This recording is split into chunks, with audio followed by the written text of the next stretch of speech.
Here we are at number 6, Happy Habits for Hard Times. And this one is about 2 really important concepts, inspiration and gratitude. So, John, you have a few comments on inspiration?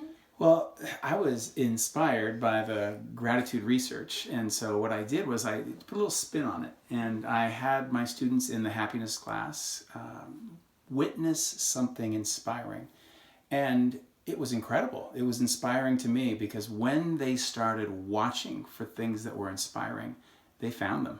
And I think it's one of those mental sets or frames that we put on, and if we're able to look for things, we often find them. Right. Well, this has certainly been a time in our culture that all sorts of inspiring behaviors are out there. Mm-hmm. Yeah. Well, and with the COVID-19 pandemic, I find myself inspired all the time by people who are giving back in really selfless ways to the greater good, to things bigger than themselves, whether it's mask making or doing medical services, despite the risks. And it's an incredibly inspiring thing to witness. Right.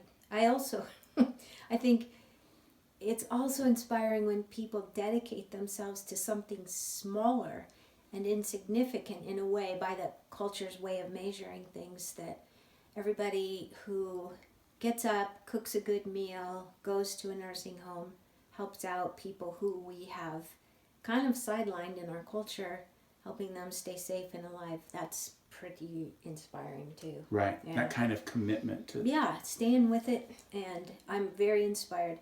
So in the written, we talk to you all about finding something that inspires you. And believe it or not, it will make your day when you spot that inspiring thing. So what inspires you? Well, I think your video on Facebook was quite inspiring, and I feel inspired to try to win your contest. So I have a music video I'm planning to make soon, and I think you'll be grateful. I might be. I don't know. Yeah, I know. And so part 2 of this is about gratitude. Mm-hmm. And gratitude is similar in some ways to witness something inspiring or seeking to witness something. And that is where we're watching. And I know you did some reading about gratitude.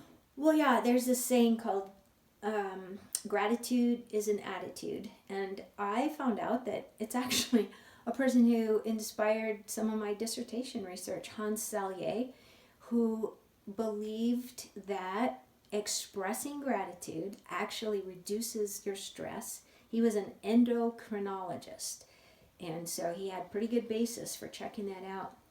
So having an attitude of gratitude can reduce your stress and increase your immune functioning. And I think it needs to go farther than just an attitude of gratitude. I think it needs to be a behavior of gratitude, because oftentimes if we're just feeling things inside, that's wonderful. And I'm not saying we shouldn't do that.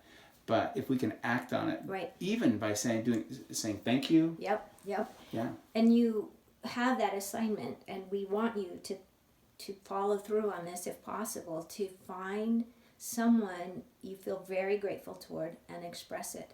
And the other thing that I think is interesting with everyone trying to be their own teacher for their kids, you recognize how hard it is to teach your children things. But one is we can teach people to be grateful. It's a behavior. We can teach people to say thank you. We can teach ourselves to be more grateful. We can practice it almost like a mindfulness meditation practice. Absolutely. We just practice it. Yep. I'm going to practice it right now. Okay. I'm just going to say, Rita, I'm grateful for your tenacity. You are such a hard worker. Every day when you get up, you are going to work to achieve some things. And I feel like that is something I'm grateful for. It also inspires me and elevates my performance a little bit as well. That's great. I think last time you told me I was persistent, this time tenacious. There might be a theme. Dr. Bossypants signing out.